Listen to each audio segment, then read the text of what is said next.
Shaping procedures in ABA are used to teach children new skills in small increments, one step at a time. But what are the best ways to implement shaping and how can we use it to benefit our learners?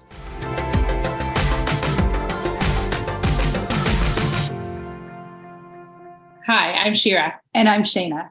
We're behavior analysts that create weekly content about how to teach children with autism so that they make real progress. And we create shareable resources to make your job just a little easier. Today's topic is all about shaping procedures in ABA. And if you want more videos like this, make sure to subscribe and hit the notification bell to stay updated on new video releases.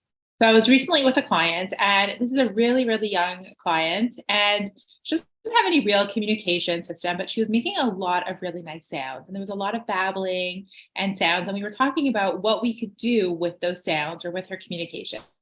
And we started talking about shaping and how we could use shaping to increase her vocalizations and her communication. So what we talked about doing was having her learn to turn on her voice and make any sound in response to something that she wants. So if she wanted us to continue singing, or if she wanted her favorite toy, all she had to do was turn on her voice.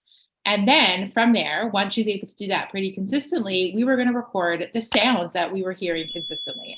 And then from there, if she always said the sound, buff or book, or for song, then we would build from there and continue to shape and differentially reinforce the sounds that are closer approximations of the words that we want to teach her. So while the big goal was her saying words, we started by reinforcing the smallest approximation of that, which at first was just turning on her voice, and then eventually shaping that into closer and closer approximations of the words that we want her to learn. When I first got into the field of ABA, I had to memorize the definition of shaping. Anyone else? I wonder if people can say this with me, right? What is the definition of shaping? Let's see if I can remember. It's the use of systematic differential reinforcement of successive approximations to a desired behavior.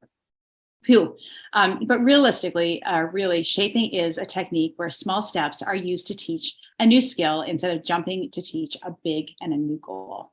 So if you think about the big goals that we have for some of our students, what we want to do is instead of teaching that big goal, so for example, if we want our student to learn how to write their name, instead of just working on writing your name and them not being successful with it, we may take the smallest approximation of that goal that they can be successful with.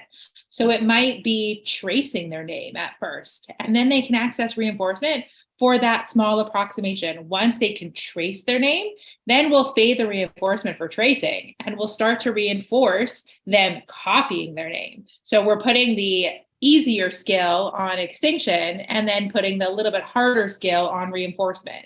So once they can successfully copy their name and we've reinforced that skill, then we may have them write their name independently. So the copying now goes on extinction and we're going to start reinforcing independently writing their name. So it's kind of this dance of like what we're prompting, where we're fading our prompts, where we're reinforcing, and where we're fading our reinforcement so that we can very slowly shape closer approximations of the bigger goal that we want to see. And really, shaping just helps us reach that end goal, right? I mean, if we look at a mountain and we think we've got to get to the top of that, it can be really, really daunting. But taking it one step at a time and really taking that systematic approximations to get there is how we're going to get there and how we're going to teach new routines and acquire new skills.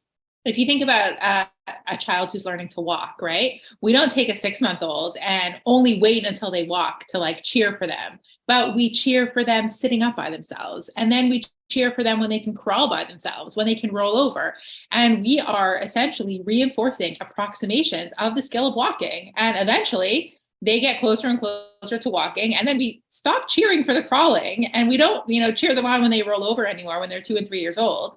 So it's really something we do so naturally in our lives is we encourage closer and closer approximations of the goals that we want to get to. So our goals are really big, but we have to break those down and continue to accomplish the smaller steps towards those goals. And by building that momentum, we really do boost confidence in our learners, right? And then we increase our tolerance as well for just slightly more challenging tasks. And you really can apply this to anything. So think about teaching independence with routines and how you may start by reinforcing every step along the way and then fading that systematically.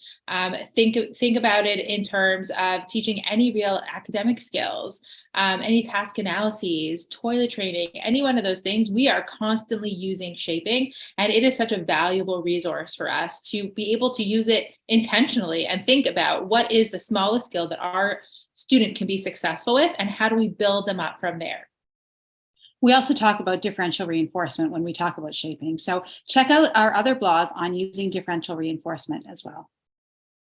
So in summary, we talked a lot about what shaping was, how valuable it is as a tool in our toolbox, and really how to use it with your learners.